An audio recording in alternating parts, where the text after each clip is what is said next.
Let me tell you about a moment in my life that I never saw coming. A moment that didn't just surprise me, it stayed with me long after the cameras were off and the lights were down. I had just wrapped up a long day. I'm talking about the kind of day where your back hurts, your mind is tired, and you're ready to go home. My team walked in and said, "Steve, someone wants to meet you." Nothing deep, nothing heavy. But the second this man walked in, the energy in the room changed. He didn't come in loud, didn't rush, didn't try to impress anybody. He walked in with this calm, peaceful presence that made me sit up a little straighter without even realizing it. You ever meet someone who doesn't have to say a word, but you can already feel the weight of their wisdom? That was him. We sat down, and I asked him something simple. I said, "Tell me what people keep misunderstanding about Islam." He smiled gently and said, "People fear what they don't know, and they judge what they don't take time to understand. Islam is not the noise you hear. Islam is the discipline we build inside ourselves." That line hit me, because discipline is everything. Discipline is how you grow. It's how you stay grounded. And suddenly I understood why Muslims pray 5 times a day. He said, "It's not because God needs it, it's because we do." Man, that opened my eyes. Imagine stopping 5 times a day just to breathe, to reset, to choose gratitude. Most of us don't pause even once. I asked him, how do Muslims stay calm when there's so much negativity around them? He answered, because we don't measure our value by the world. We measure it by our character. And let me tell you, that hit deeper than I expected. If you stop living for other people's approval, you free yourself. And I knew I needed to hear that. Then we talked about the Quran. He didn't describe it like a rule book. He described it like a guide to living with purpose.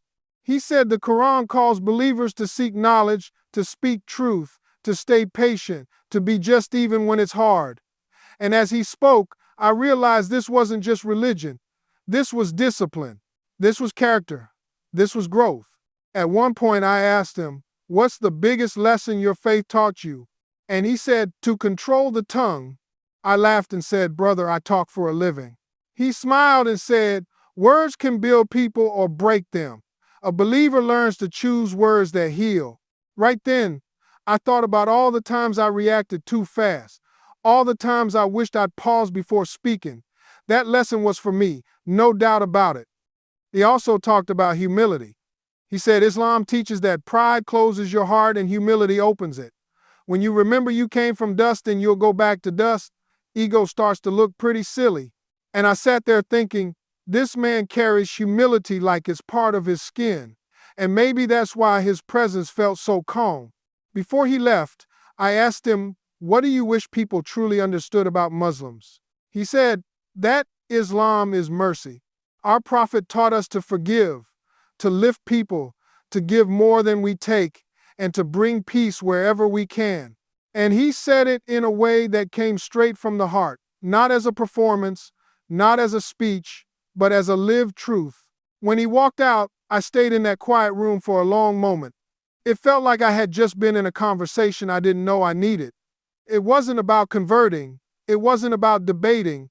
It wasn't about who's right or wrong. It was 2 human beings sharing wisdom. Here's what I took away from that day.